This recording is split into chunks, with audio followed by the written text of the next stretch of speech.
Bismillahirrahmanirrahim. Qala al-muallif rahimahullahu ta'ala wa nafa'ana bi fid dharain amin. Wa hasib nafsaka fi kulli khatrah wa raqibillaha fi kulli nafas. Qala Umar radhiyallahu anhu, hasibu anfusakum qabla an tuhasabu wa zinu qabla an tuzanu wa tazayyanu lil 'ardil akbar yawma la takhfa minkum khafiyah.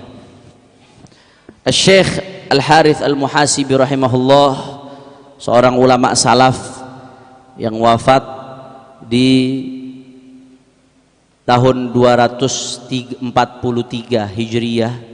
Artinya beliau ulama abad ketiga, termasuk generasi salaf. Di kitabnya ini Risalah Al-Mustarsyidin, beliau mengingatkan salah satu kunci kita selamat di jalan kita menuju Allah Subhanahu wa taala, wa hasib nafsak fi kulli khatrah. Introspeksi dirimu dalam setiap lintasan hati. Introspeksi dirimu dalam setiap ringkasan hati. Waraqibillah fi kulli nafas. Dan rasakan selalu kehadiran Allah dalam setiap nafasmu. Rasakan selalu bahwasanya Allah menyaksikanmu, Allah melihatmu, Allah mendengarmu, Allah mengetahui apa yang kau lakukan. Rasakan selalu itu, hadirkan perasaan itu di hatimu. Qala Umar radhiyallahu anhu, telah berkata Sayyidina Umar radhiyallahu anhu, hasibu anfusakum qabla an tuhasabu. Introspeksilah diri kalian sebelum kalian dihisab oleh Allah. Wazinuha qabla an tuzanu, dan timbanglah diri kalian sebelum kalian yang ditimbang. Wa tazayyanu lil 'ardil akbar, dan berhiaslah, bersiaplah untuk menghadapi hari ketika kau disodorkan kepada Allah Subhanahu wa taala. Yauma la takhfa minhum khafiyah, di hari yang tidak akan samar sedikit pun apapun dari dirimu ketika hari itu. Ahibail kiram, beliau di sini mengingatkan kita betapa pentingnya muhasabah, betapa pentingnya introspeksi diri. Introspeksi diri ini oleh Al-Imam Ibnu Athaillah As-Sakandari dalam kitabnya Tajul Arus Al-Hawi li Tahdhibin Nufus. Ini kitab ini yang saya belajar kepada Sayyidil Walid Al-Habib Muhammad Rizik Syihab ketika di penjara. Jadi Al-Walid Al-Habib Rizik ketika kalau di penjara tuh setiap habis subuh ngajar tasawuf sama tahanan-tahanan kita di blok narkoba. Nah, kita ngaji kitab ini Tajul Arus Al-Hawi li Tahdhibin Nufus. Biasanya kitabnya Ibn Athaillah yang terkenal di Indonesia Al-Hikam yang banyak dipelajari. Tajul Arus agak jarang dipelajari. Nah, Walid Habib Rizik ngajar ini Tajul Arus, isinya luar biasa. Ya, mahkota buat kekasih-kekasihnya Allah Subhanahu wa taala. Nah, sampai hatam. Beliau ngaji kitab ini di penjara sampai hatam bersama kawan-kawan tahanan-tahanan di blok narkoba. Isinya tobat benerin hati, tobat benerin hati, tobat benerin hati. Sampai asarnya saya lihat begitu luar biasa. Ya, di penjara itu anak-anak di penjara yang tadinya sholat aja kagak, akhirnya alhamdulillah, jangankan sholat 5 waktu, tahajudnya pun nggak lepas, saudara. Itu asar dari pengajian tersebut luar biasa. Yang tadinya biasa nenggak barang haram setiap hari, saat ini begitu jauh dari barang haram, bahkan tasbih justru yang nggak berhenti di tangannya, zikir sama Allah. Yang tadinya nggak pernah puasa, begitu masuk Ramadan diajak puasa, tadarusan sampai 4-5 hari sekali pada hatam. Bahkan begitu keluar Ramadan mereka nyambung puasa 6, setelah puasa 6 sebagian ada yang nyambung Senin Kemis, ada yang nyambung puasa Daud, sehari puasa sehari enggak. Salah satunya saya lihat barokahnya beliau ngajar kitab itu tuh Tajul Arus, bagaimana terus diajak kembali kepada Allah Subhanahu. Nah, di dalam kitab Tajul Arus bicara soal introspeksi, kita kembali ke pembahasan. Di situ disebutkan bahwasanya salah satu pintu buat kita taubat kepada Allah Subhanahu wa taala, pintu utama supaya kita bisa kembali kepada Allah, taubat kepada Allah, adalah dengan introspeksi diri, saudara. Banyak-banyak introspeksi diri. Karena kalau nggak introspeksi, nggak sadar dirinya nggak salah. Kalau nggak sadar dirinya salah, bagaimana mau nyesel?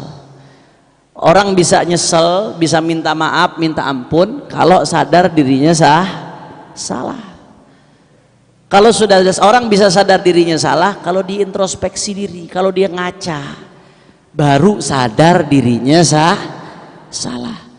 Makanya saudara, Al-Imam Ibnu Athaillah termasuk Al-Imam Al-Ghazali di dalam kitabnya Minhajul Abidin, beliau mengatakan jalan kita menuju Allah setelah jalan ilmu yang harus kita tempuh, tangga pertamanya ilmu, tangga keduanya apa? Taubat dulu. Ente mau dapat ridho Allah, mau dekat sama Allah, mau jadi kekasihnya Allah, maka kunci dan syaratnya adalah tobat. Nggak bisa tanpa tobat, nggak bisa saudara. Kata Imam Al-Ghazali, kenapa kita harus bertaubat kepada Allah? Bahkan kenapa Imam Al-Ghazali menjadikan tobat itu sebagai tangga-tangga permulaan kalau kita mau dapat ridhonya Allah? Karena kata beliau ada dua alasan setidak-tidaknya. Alasan yang pertama, kalau kita masih dipenuhi dosa, maka taufik Allah sulit datang buat kita. Selama kita masih dipenuhi dosa, berlumuran dosa, biasanya taufik Allah enggan buat datang. Taufik Allah akan datang kepada hamba-hambanya yang taubat kembali kepada Allah Subhanahu wa ta'ala. Makanya Syekh Abdul Wahhab Sya'rani rahimahullah, beliau pernah bilang, ya, min alamat istighraqil abdi fi dzunub adamun syirahus sadr liqiyamil lail wa siyamin nahar. Hati-hati nih, ini mau jadi warning buat kita semua. Jangan nunjuk kiri kanan, tunjuk diri kita. Termasuk tanda tenggelamnya kita dalam dosa. Lihat tanda ini pada diri kita masing-masing, ada apa kagak? Kalau ada berarti ini warning, kita udah tenggelam dalam dosa. Apa termasuk tandanya? Ada munsyirahis sadr liqiyamil lail wa siyamin nahar. Tidak terdorongnya hati, tidak terbukanya hati untuk puasa di siang hari dan untuk sholat di malam hari, saudara. Berat puasa di siang hari, berat sholat di malam hari, enggan, nggak mau sholat di malam hari, padahal begadang, padahal melek, padahal bangun, tapi buat 2 rakaat aja sujud kepada Allah nggak mau. Hati-hati, itu bukan kamunya yang nggak mau, tapi Allah yang nggak mau kamu sholat. Allah yang nggak mau ngelihat kamu sujud kepadanya. Allah yang belum mau lihat kamu berpuasa untuknya. Kenapa? Karena kamu tenggelam dalam dosa. Ya Allah. Makanya kata Imam Ghazali, beliau meriwayatkan satu athar, ya, kalau kamu idza ajazta an siyamin nahar wa qiyamil lail fa'lam annaka mukabbal qad kabbalatkal ma'asi atau kama qala. Kalau kamu nggak mampu buat sholat malam, kamu nggak mampu buat munajat kepada Allah, kamu nggak mampu buat berzikir kepada Allah, kamu nggak mampu untuk menumpahkan keluh kesahmu kepada Allah. Bukan kamunya yang nggak mampu. Ketahuilah, kata Imam Ghazali, kamu tuh dikerangkeng, kamu tuh terikat, kamu tuh terbelenggu. Apa yang membuat kamu terbelenggu? Kamu dibelenggu oleh dosa-dosamu, kamu dibelenggu oleh maksiat-maksiat yang kamu lakukan. Dosa dan maksiat yang kamu lakukan itu yang mengelilit kamu sehingga kamu tidak mampu menadahkan tanganmu bermunajat di malam hari kepada Allah, sehingga kamu tidak mampu meletakkan dahimu bersujud di malam hari kepada Allah Subhanahu wa ta'ala. Makanya kata Imam Ghazali, kita mau sampai kepada Allah, kuncinya taubat dulu, balik dulu, supaya taufik Allah itu menghampirimu. Taubat adalah pintu kita untuk mendapatkan taufik kepada Allah Subhanahu wa ta'ala. Kira-kira jelas atau tidak? Faham atau tidak? Nah, makanya ya, apa namanya, di dalam satu riwayat disebutkan, idza kadzabal abdu, kalau seorang hamba berbohong. Ini baru maksiat bohong doang nih, belum fitnah, belum dusta, belum menghina orang, belum ngadu domba dan lain sebagainya. Jadi bohong aja, bohong.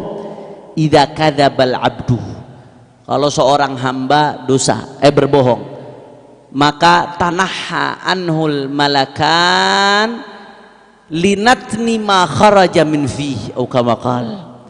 Dalam hadis kata Nabi, kalau seorang hamba berbohong, itu tanaha anhul malakan, 2 malaikat yang kerjaannya nyatat amal itu tanaha anhu, ngejauh dari dia, tetap nyatat tapi ngejauh.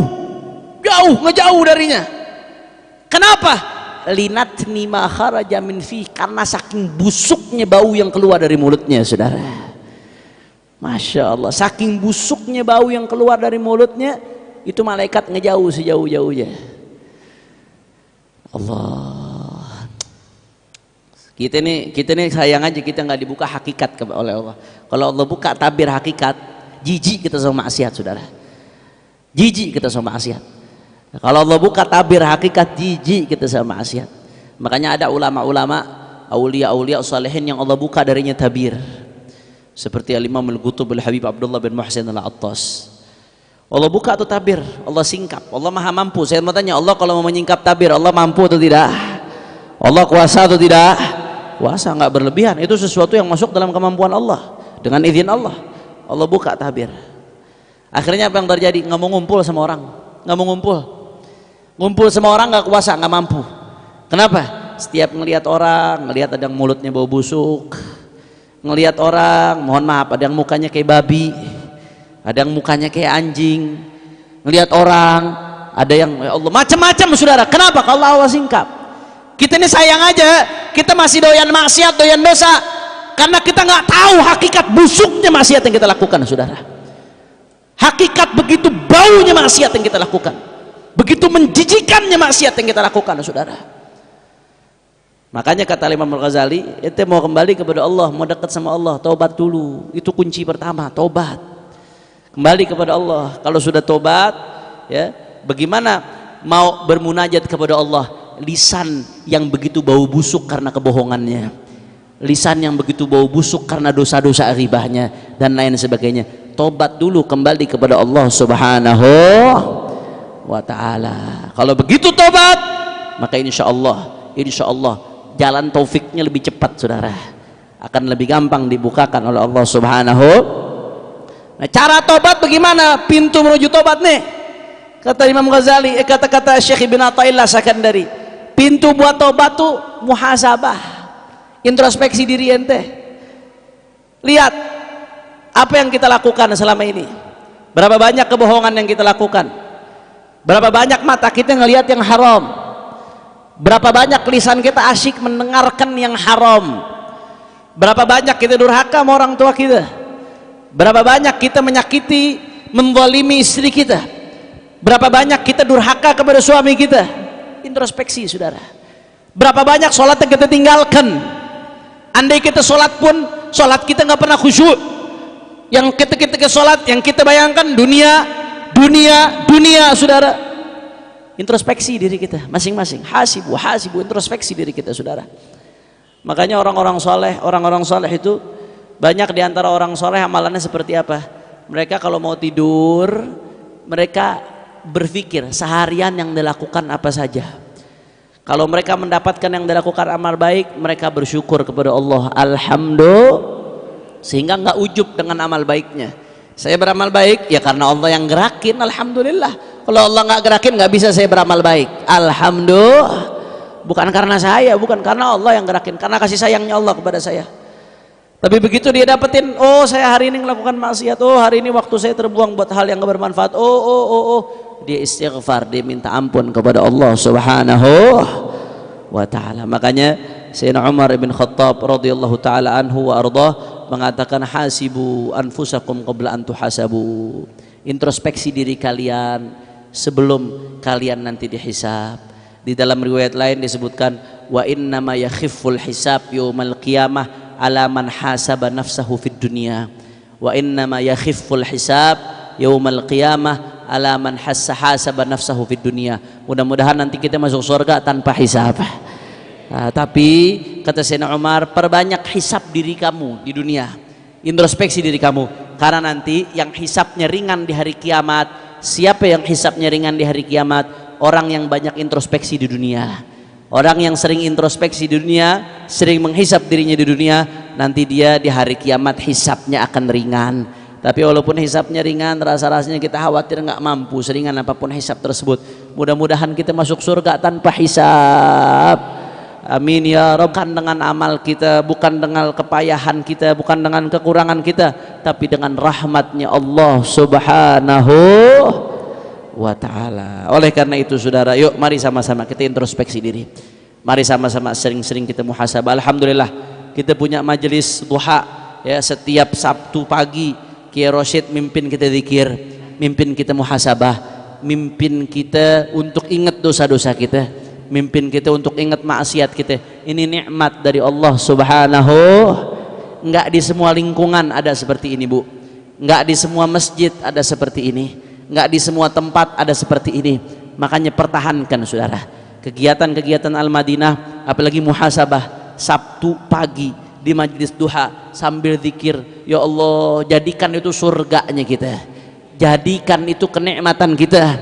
Di luar itu, jadikan itu jalan kita buat muhasabah diri kita masing-masing di malam hari ketika kita sendiri di hadapan Allah Subhanahu wa taala. Ada satu cara yang menarik, Bu, nggak disebutin emang di kitab, tapi saya dapat ini dari guru saya Al Habib Ahmad bin Shalih Al Attas, dan saya rasakan ini mujarrab saudara. Ini mujarrab buat kita muhasabah. Bagaimana caranya? Salah satunya ketika kita pulang ke rumah, lihat kaca. Di kamar ada kaca enggak? Di kamar ada kaca atau tidak? Ketika kita pulang ke rumah sekali-kali di malam hari, Bu, ketika nggak ada orang, di kesendirian, lihat kaca, pandang diri kita di kaca. Jangan bohong terhadap diri kita sendiri. Kita bisa bohong terhadap orang lain, tapi kita nggak bisa bohong terhadap diri kita sendiri. Lihat muka kita di kaca. Ya Allah ya Rabb, mata ini mata yang sering melanggar perintahmu ya Allah. Mata yang ngakunya pengen mandang Nabi Muhammad, tapi mata ini nggak berhenti-berhenti memandang kepada maksiat, memandang aurat ya Allah, memandang dunia dengan penuh kecintaan seolah-olah dunia itu abadi, memandang remeh orang lain padahal dia hamba Allah. Terus saudara, terus.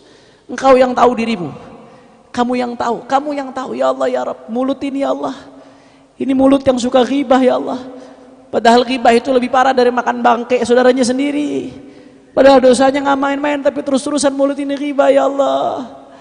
Ya Allah, ini mulut yang suka berbohong ya Allah, padahal bohong itu engkau tidak suka ya Allah. Ya Allah, ya Allah. Terus saudara, terus. Saya nggak mau ngajak muhasabah di tempat ini, tapi silahkan ini jadikan modal untuk bawa ke rumah kita masing-masing saudara. Lakukan masing-masing sendiri-sendiri antara dia dengan Allah Subhanahu wa taala. Ingat apa dosa-dosa yang kita lakukan, kemudian minta ampun, minta taufik dan hidayah kepada Allah Subhanahu. Habib, bagaimana kalau saya sudah tobat balik lagi? Tobat lagi.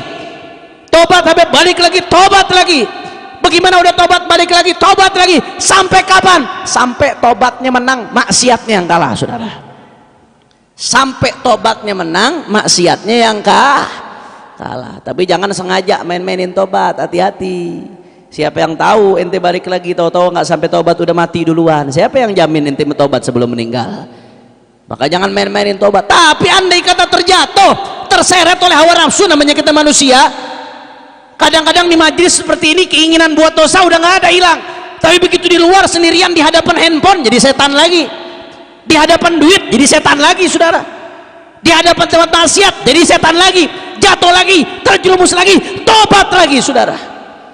Bahkan Nabi Muhammad SAW saya mengatakan, innallaha yabsutu yadahu ya liyatuba fi nahar liyatuba musiul lail wa yabsutu yadahu bil lail liyatuba musibun nahar. Allah Subhanahu wa taala membentang pintu tobat buat hamba-hambanya pendosa di siang hari, supaya yang dosa di malam hari bertobat di siang hari. Begitu pula sebaliknya, Allah membuka pintu tobat di malam hari supaya pendosa di siang hari bisa bertobat di malam hari. Terus seperti itu saudara. La ta'jazu 'anit taubah. Jangan pernah berhenti buat tobat, karena kita manusia. Sebagaimana kita nggak berhenti buat salah sambil kita belajar untuk berhenti dosa saudara. Tapi ketika kita terjebak lagi, jangan pernah berhenti buat tobat. Jangan pernah nunda tobat. Jangan pernah putus asa untuk tobat. Ketika kau putus asa untuk tobat, di situ setan menang, di situ iblis menang. Tapi ketika kau terus bertobat dengan harapan mudah-mudahan kau semakin baik dan meninggal dalam keadaan husnul khatimah. Amin ya rabbal. Mudah-mudahan taubat kita diterima oleh Allah. Mudah-mudahan semua dosa-dosa kita diampuni oleh Allah. Mudah-mudahan kita dijadikan hamba-hamba Allah yang saleh. Amal ibadah kita diterima oleh Allah. Mudah-mudahan kita meninggal dalam keadaan husnul khatimah. Amin ya rabbal. terakhir sebelum kita tutup saudara, saya mengundang, karena udah setengah 10, terakhir sebelum kita tutup saya mengundang yang pertama untuk semua umat Islam di Tangerang dan sekitarnya. Saya ngundang, mari sama-sama hadir dalam acara Haul Murabbi Arwahina wa Ajsadina Abuya Al-Habib Hasan bin Ahmad Baharun, pendiri Pondok Pesantren Darul Lughah wa Da'wah Dalwa Bangil. Tempat saya belajar, beliau juga belajar di situ, Kiai Kornen juga belajar di situ, Habib Guresh Baharun belajar di situ, Buya Yahya alumni di situ, Habib Bahar, banyak para habaib, banyak habaib muda rata-rata alumni situ. Habib Hasan bin Ahmad Baharun, pendiri Pondok Pesantren Darul Lughah wa Da'wah Dalwa Bangil. Insyaallah kapan haulnya diselenggarakan Habib? Hari Ahad. Hari Ahad tanggal 11 September. Hari apa? Tanggal berapa? 11 September 2022. Kapan Beb? Sholat maghrib berjamaah. Jadi sebelum maghrib udah datang biar kebagian tempat. Di mana Habib? Di Istiqlal. Di mana? Kira-kira jamaah Madinah siap datang atau tidak? Siap datang atau tidak? Saya wajibkan ya, kalau bisa sebisa mungkin selama nggak ada udzur syar'i, siapapun yang taklim kepada al-faqir, yang hadir di pengajian al-faqir, ya siapapun yang tidak ada udzur syar'i, tafadhol kita ambil keberkahannya. Insyaallah akan dihadiri alim ulama, habaib, anak-anak Abuya Habib Hasan dari Dalwa, kemudian begitu pula para alim ulama dari Sabang sampai Merauke, insyaallah akan kumpul di Istiqlal. Tanggal berapa? Hari apa? Ahad, tanggal 11 September. Jam berapa? Maghrib berjamaah. Datang sebelum maghrib biar bisa dapat tempat. Insya Allah mari sama-sama kita tutup pengajian kita dengan membaca tawasul. Dan alhamdulillah kabar gembira, Habib Bahar baru bebas. Alhamdulillah imam besar kita bebas. Alhamdulillah Habib Bahar bebas. Mudah-mudahan ulama-ulama kita dijaga oleh Allah, dilindungi zahir batinnya oleh Allah, dan kita terus nggak berhenti doain mudah-mudahan 6 syuhada Allah angkat derajatnya setinggi-tingginya, dijadikan syuhada wal akhirah. Dan mudah-mudahan siapapun yang ikut andil menumpahkan darah muslim bighairi hak, khususnya 6 syuhada, mudah-mudahan dihancurkan oleh Allah Subhanahu wa taala, dihancurkan oleh Allah Subhanahu wa taala, dibongkar sebongkar-bongkarnya oleh Allah Subhanahu wa taala. Ala hadhihi niyyah wa likulli niyyah salihah wa ila hadratin nabi bisirril fatihah.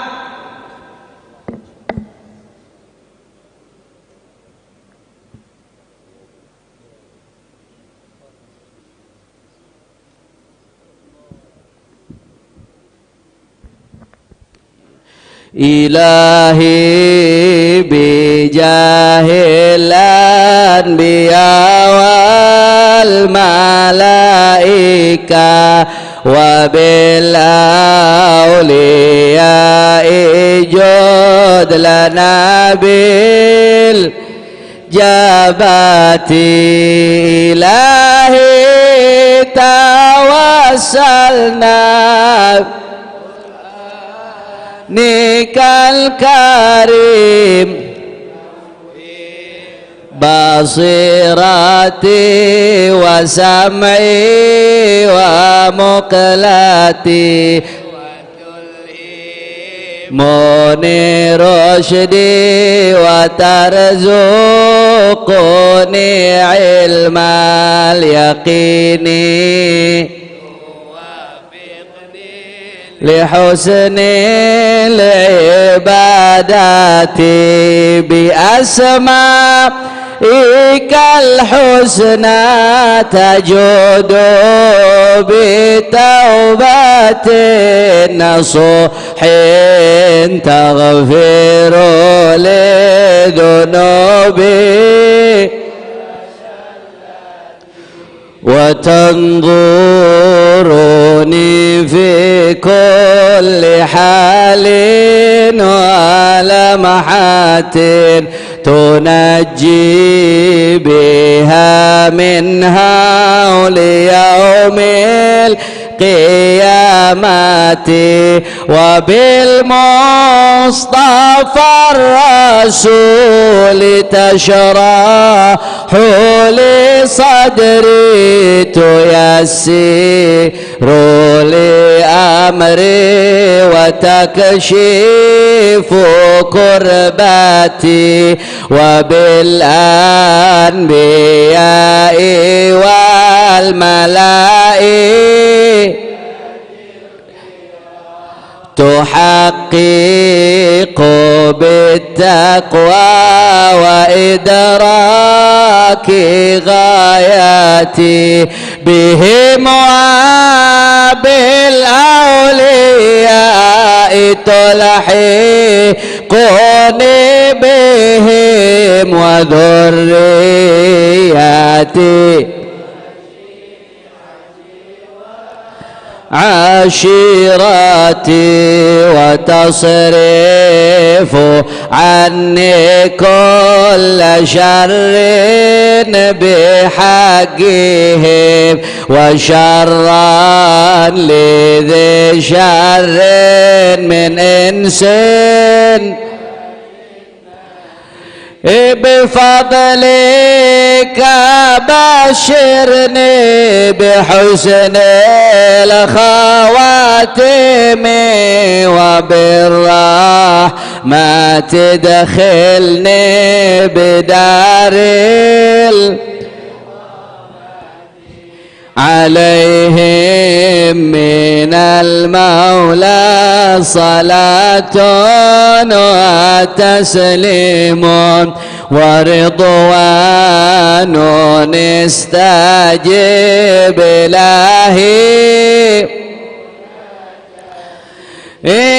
إلهي بجاه الأنبياء والملائكة وبالأولياء جود لنا فاتحا الله يتقبل منا ويصلح ظاهرنا وخافينا، أن الله ينوّر هذه القلوب ويصفيها عن الشغوب، أن الله سبحانه وتعالى يتوب علينا توبة نصوحا ويزكينا جسما وقلبا وروحا، وأن الله سبحانه وتعالى يرزقنا حبه وحب من يحبه وحب ما يقربنا إليه، وأن الله سبحانه وتعالى يحفظنا ويحفظ علماءنا ويحفظ حبائبنا ويحفظ مشايخنا ويحفظ جميع المسلمين من الفتن والمحن ما ظهر منها وما بطن. على هذه النية ولكل نية صالحة، وأن الله يقضي لنا وللحاضرين حاجات. Semua angkat tangan, niatkan hajatnya masing-masing, niatkan hajatnya masing-masing.